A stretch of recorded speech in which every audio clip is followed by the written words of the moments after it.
یہ ہمیں موصول ہوا ہے عائشہ صدیقہ صاحبہ کی طرف سے گجرانوالہ سے۔ کل صاحب وہ پوچھنا چاہتی ہیں کہ کیا حسد اور نظر لگنے کا کوئی اثر ہوتا ہے؟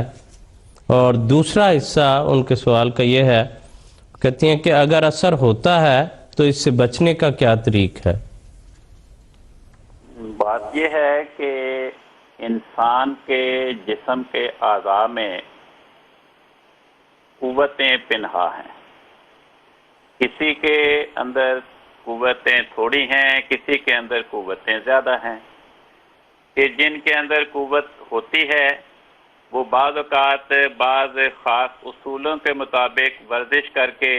پریکٹس کر کے اپنے اس قوت کو بہت زیادہ ترقی دے لیتے ہیں۔ تو انسانی قوتوں میں سے ایک قوت انسان کی آنکھ اور اس کی نظر ہے۔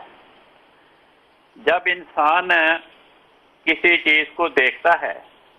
اور وہ اسے بہت اچھی لگتی ہے تو بعض انسان ایسے ہوتے ہیں ان کے دلوں میں حسد پیدا ہوتا ہے۔ وہ اس چیز کو دیکھتے ہیں اور ان کی آنکھیں اس کو برے خیالات سے پورے اپنے خیالات کو مجتمع کر کے پوری قوت کو مجتمع کر کے جل بھن کر اس چیز کو دیکھتے ہیں۔ اور جن کی آنکھوں میں وہ قوت زیادہ ہوتی ہے وہ جب اپنے حسد کے بھرے ہوئے خیالات کے ساتھ پورے حاسدانہ خیالات اور توجہ کے ساتھ اس چیز پہ نظر ڈالتے ہیں، توجہ مرکوز کرتے ہیں، تو اس چیز پر بھی اس کا اثر ہوتا ہے، جسے عام عرف عام میں کہا جاتا ہے کہ نظر لگنا۔ چنانچہ احادیث میں اس مضمون کو بیان کیا گیا۔ حضرت رسول پاک صلی اللہ علیہ وسلم نے جو آپ سے متعدد احادیث مروی ہیں ان میں یہ فکرہ بارہا آیا ہے کہ آپ نے فرمایا العین حق، نظر لگنا یہ حق ہے، لیکن اس نظر کے نتیجے میں دوسرے پر ایسے ہی علامات ظاہر ہوتی ہیں جو اس کے اعصاب کے ساتھ تعلق رکھتی ہیں، اور اس کے اندر کوئی ایسی بیماری پیدا ہو جائے گی جو اعصاب پہ اثر انداز ہونے کے نتیجے میں ہوگی۔ تو اس کا ایک حال احادیث میں یہ بیان ہوا کہ اگر کسی کو نظر لگ جائے اور اسے محسوس ہو جائے کہ مجھے نظر لگ گئی ہے تو فوراً غسل کر لے۔ غسل کے نتیجے میں جب پانی اس کے بدن پہ پڑے گا تو اس کی اعصابی طاقت بحال ہوگی اور جو کسی کی نظر کے اثرات اس پہ ہوئے ہیں وہ زائل ہو جائیں۔ حضرت خلیفۃ المسیح ثانی رضی اللہ عنہ فرماتے ہیں کہ اگر نظر لگ جائے اور اس کے نتیجے میں کوئی بیمار ہو جائے تو اس صورت میں سورۃ فاتحہ یا قل اعوذ برب الفلق اور قل اعوذ برب الناس سے پڑھ کر بچے پر دم کیا جائے، اور فرمایا اگر بچہ نہیں جانور وغیرہ ہے تو اس پر ہاتھ پھیر دیا جاوے تو یہ دعا کی دعا بھی ہوتی ہے اور توبہ کی توبہ بھی۔ حضور کا یہ ارشاد الفضل 4 مارچ 1924 میں شائع ہوئے ہے۔ آج کل اس کو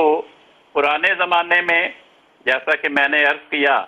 کہ بعض لوگوں کی آنکھوں میں عام انسانوں کی نسبت زیادہ طاقت ہوتی ہے، وہ جب اپنے حسد کے خیالات کو مجتمع کر کے کسی پہ پوری توجہ ڈالتے ہیں تو اس کے نتیجے میں دوسرے پر بھی اس کے نقصان دہ اثرات ظاہر ہوتے ہیں۔ پرانے زمانے میں اس کو علم توجہ کے نام سے موسوم کیا جاتا تھا۔ بعض لوگ پیسے کمانے کے لیے، اپنی کرامات جتانے کے لیے، اس کے نتیجے میں لوگوں سے پیسے بٹورنے کے لیے اپنی اس علم توجہ پہ بہت توجہ دیتے تھے، اپنی اس استعداد اور قوت کو بعض قواعد کے تحت مشق کر کے بہت ترقی دے دیتے تھے، جس کے نتیجے میں لوگوں کو نقصان پہنچاتے تھے۔ اور بعض لوگ اس پہ مشق اور مہارت پیدا کر کے لوگوں کی بیماریاں دور کرتے تھے، ان کی خدمت سر انجام دیتے تھے۔ ان میں سے پھر کئی اس کو اپنے معجزات قرار دے کر پیسے کمانے کا ذریعہ بناتے تھے اور کئی محض خدمت خلق کے طور پہ اس کو استعمال کرتے تھے۔ چنانچہ اس پہ مہارت پیدا کر کے دنیا کے تمام مذاہب میں، تمام اقوام میں ایسے لوگ پیدا ہوئے جو یہ کام کرتے تھے۔ تاریخ اسلام میں بھی بہت سے مسلمان صوفیاء اور اولیاء ایسے تھے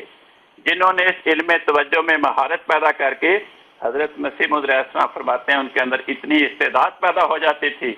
کہ صدہا بیماروں کو اپنے دائیں بائیں بٹھا کر ایک نظر دیکھ کر ان کو شفا دے دیتے تھے. آج کل اس کو ہیپناٹزم میسمرزم کے نام سے موسوم کیا جاتا ہے. تو یہ ساری وہی پیراسائیکالوجی کی قسم ہے کہ انسان کی آنکھوں میں ایک طاقت ہے, استعداد ہے, جب وہ اس کو بری نیت کے ساتھ اپنے حسد کے خیالات جمع کر کے کسی پہ اپنی توجہ مرکوز کرتا ہے تو اس پہ اس کا اثر ہوتا ہے. تو اس کا علاج غسل, وضو اور دعا ہے. ٹھیک ہے کل صاحب, بہت شکریہ, آپ نے بڑی تفصیل سے اس کو بیان کر دیا, اور میں سمجھتا ہوں کہ یقیناً یہ ہمارے ناظرین کے لیے بہت دلچسپی کا باعث بھی ہوگا اور فائدے کا باعث بھی ہوگا, کیونکہ اس طرح کے خیالات جو ہیں وہ معاشرے میں عام پائے جاتے ہیں, اور خاص طور پر خواتین کو اس بارے میں یہ فکر رہتی ہے اپنے بچوں کے حوالے سے یا اپنے حوالے سے یا بعض اپنے کاموں کے حوالے سے. تو جیسے کہ محترم استاد المکرم جناب کالم صاحب نے بیان کیا ہے احادیث کی روشنی سے بھی کہ احادیث میں کہاں ذکر ملتا ہے اور کیا اس کا علاج ہے اور کیا اس کا طریقہ کار ہے اور اس کی حقیقت کیا ہے, تو یقیناً احادیث میں بیان شدہ جو طریق ہیں ان پر عمل کر کے انسان اس کے اثرات سے یا بد اثرات سے محفوظ رہ سکتا ہے.